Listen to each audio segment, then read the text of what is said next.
डीबीचे तपास पथक हे पोलीस स्टेशन हद्दीत पेट्रोलिंग करीत असताना पोलीस अंमलदार अतुल टिकले यांना गोपनीय माहिती मिळाली की एक व्यक्ती हा पोलीस ठाणे अजनी हद्दीत एमडी विकायला घेऊन येणार आहे.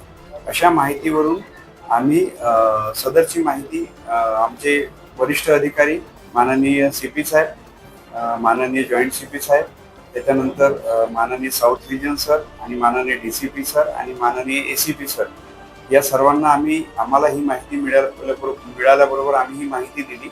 एनडीपीच्या तरतुदींचं पूर्णपणे पालन करून सदर तपास पथकची पूर्ण टीम ही घटनास्थळी पोहोचली आणि तिथे सापळा रचला असता सुरुवातीला एक व्यक्ती तिथे जो ज्याच्याबद्दल माहिती मिळाली होती तो तिथे आला, ऍक्टिवा गाडीने आला. तर ऍक्टिवा गाडीने आल्यावर त्याची एनडीपीच्या तरतुदीप्रमाणे जेव्हा आम्ही झडती घेण्यात आली त्याच्याकडे 2.5 ग्राम एमडी मिळाले. तर त्याला त्या 2.5 ग्राम एमडी बाबत विचारणा केली असता की आपण ही कुठून आणलेली आहे, तर त्याने सदरची एमडी ही लोकेश सुरेश भोंडे याच्याकडून आणलेली आहे अशी माहिती मिळाली. त्यावरून सदरच्या स्टाफने सदरचा सापळा हा कंटिन्यू ठेवला, सदरचा पंचनामा कंटिन्यू ठेवला असता मग लोकेश सुरेश भोंडे याच्याकडे पोहोचले असता त्याच्याकडे 5 ग्राम एमडी मिळाली. त्यानंतर लोकेश सुरेश भोंडे याला तपास पथकाने याबाबत माहिती विचारली असता त्याने सांगितले की पोलीस ठाणे अजनी हद्दीत राहणारा दत्तू उर्फ विशाल अंबादास दाभणे याच्याकडून सदरची एमडी घेतलेली आहे.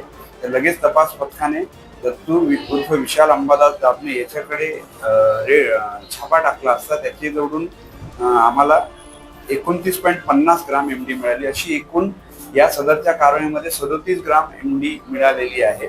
आणि त्यानंतर तपास पथकाने या तिघांना जागीच अटक करण्यात आली आणि त्यांच्याकडून एक ऍक्टिवा, एक मोटरसायकल आणि 4 मोबाईल आणि 37 ग्राम एमडी असा एकूण 2,75,000चा मुद्देमाल जप्त करण्यात आला. आणि त्याचप्रमाणे सदर बाबत पीसीआर घेऊन 4 दिवसांचा पीसीआर मिळालेला आहे आणि पुढची कारवाई आणि पुढचा तपास आमचा सुरू आहे. तर ऑपरेशन थंडरमध्ये माननीय पोलीस आयुक्त साहेब श्री रवींद्र कुमार सिंगल यांनी नशामुक्त नागपूर हे जे स्वप्न बघितलेलं आहे या अनुषंगाने आम्हाला नवीन प्रेरणा मिळत राहते आणि आम्ही ते जोमाने कार्य आमचं तपास पथक आणि आमचं पूर्ण पोलीस स्टेशन त्या जोमाने आम्ही कार्य करत राहतो की नशामुक्त नागपूर ही संकल्पना इतकी चांगली आहे की आज असे हे ड्रग्स सेवन केल्याने जी आपली युवा पिढी आहे त्यांचे आयुष्य बर्बाद होत आहे. कारण की हे ड्रग्स सेवन केल्याने त्याचे गंभीर परिणाम मज्जासंस्थेवर त्याचे गंभीर परिणाम होतात आणि जे युवक आणि युवती असे ड्रग्सचं सेवन करतात त्यांना जास्तीत जास्त 6 महिने ते 1 वर्षात ते संपूर्ण आयुष्यातून त्यांचं आयुष्य खराब होतं आणि पूर्ण शरीराच्या ऑर्गनवर त्याचे परिणाम होऊन वाईट परिणाम होऊन ते पूर्ण आयुष्यातून उठून जातात. त्यामुळे माझी युवा पिढीला एकच विनंती आहे की आपण नशापासून दूर राहावे आणि कोणत्याही नागपूरच्या जनतेला एक आव्हान आहे की कोणत्याही नशेबद्दल आपल्याला माहिती, ड्रग बद्दल माहिती मिळाल्यास आम्हाला माहिती द्यावी. डायल 112 वर माहिती करावी. आपले नाव गुप्त ठेवण्यात येईल. सदरच्या कारवाईमध्ये माननीय पोलीस आयुक्त श्री रवींद्र कुमार सिंगल, त्याच्यानंतर आमचे सह पोलीस आयुक्त श्री नवीनचंद्र रेड्डी साहेब, आमचे